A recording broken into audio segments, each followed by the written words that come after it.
joining Dukascopy TV at the IFX EXPO in Cyprus 2014. With the help of our partners, we're asking the industry elite why to operate in Cyprus and also for their top strategy tips. Forex Peace Army's Romas Jurecius joins me in the TV booth right now. Romas, thank you so much for joining us. Thank you very much for inviting me. It's my pleasure. It's a pleasure to have you here. Now, if we start off, we find ourselves in Cyprus here at the IFX EXPO. What are the disadvantages and indeed advantages of opening up an operation here as a broker? Well, I think the advantages are basically two. One of them being it is a tax haven zone. Basically, the taxes are very low on profits, and that, of course, isn't attractive for any company to pay low taxes. Another advantage which attracts brokers to operate here in Cyprus and open their offices here is the kind of quite easy regulation requirements. It's relatively cheap and easy to get regulation here. Of course, it's quite different from regulation in other countries. And talking about the disadvantages, I think there are quite a few as well. Number one, probably brokers should have issues finding the people here because there are so many of them in the Cyprus and they require similar skills of people. So I imagine it's pretty hard for them to find good employees. Another problem that I start to see in the markets is the perception of the clients, of the retail traders, how we see the brokers regulated in Cyprus or registered in Cyprus. I've heard in forums, and I was reading some comments and reviews like, don't go to brokers registered in that island, they say. And that's again due to the regulation, because it's very, very different and not as strict as, for example, in UK or US and New Zealand or Australia. It's much lighter. And that kind of is a negative part, I think.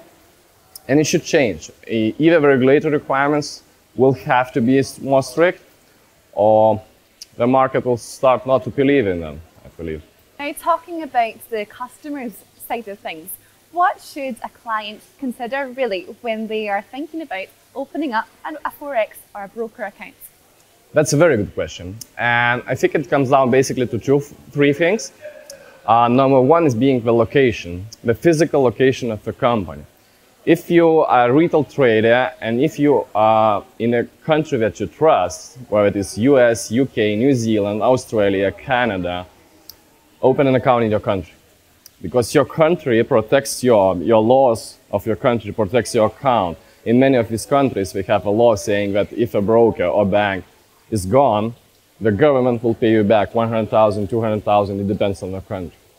If you're in a country that you cannot trust, or if you're in a small country like myself am, and you don't have a brokers there, then go to the country that you do trust, which has a good regulation. And that brings us to another second part, that is regulation. It's really, really very important to open an account in a regulated broker. And a person must realize that regulation does not equal to regulation. Regulation in Cyprus and regulation in UK is completely different things. So check how you are protected, what regulator can do, and how your funds are protected in that account. And number three, very important part, which you would be surprised how many people fail to do that, and frankly that shocks me, check the reviews. So it's important to do your homework.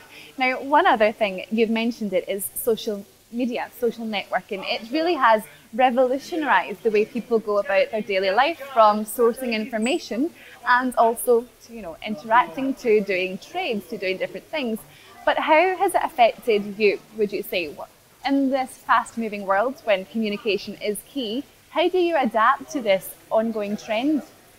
Absolutely. Social networks and socializing online is a really growing thing, and it will continue to grow. People will start to interact more. Maybe we'll move from typing the text to a video or audio talks. We'll see how it evolves, but it's definitely growing. And we do have forums, and our clients and not clients, our members do interact among each other. We have more advanced traders on the forums who help to support them. And absolutely, social interaction is very important. And just lastly, Romas, if you were giving your top tip, what advice would it be for someone looking to get into the industry, someone looking to start up their own brokerage, for example? Start a brokerage, that's a good question. It comes down to first of all, your capabilities in terms of how much you can and are willing to invest, and it comes down to what you want to achieve. If you have sufficient funds, you can try to develop your platform or buy the existing one and do everything yourself. But for the beginning, you might consider doing a white label of a real good established broker who has all the tools, all the technology, everything is working, they have the liquidity, they have everything for you. I would advise at least to start from that. And another thing which quite a lot of new companies fail to do, focus really, really hard on the customer support part. That's really important, because if you fail to support your clients, whatever they have, issues, complaints, or whatever, that's really, really bad. You'll start to get negative reviews from the very beginning, and you don't want that. Romas, thank you so much for your insight. It's been a pleasure speaking to you today. Thank you very much. It's my pleasure to be here. Thank you. Okay, well that's all from Romas and myself, but make sure you keep clicking back to find out all the insider info from the IFX EXPO 2014. Goodbye for now.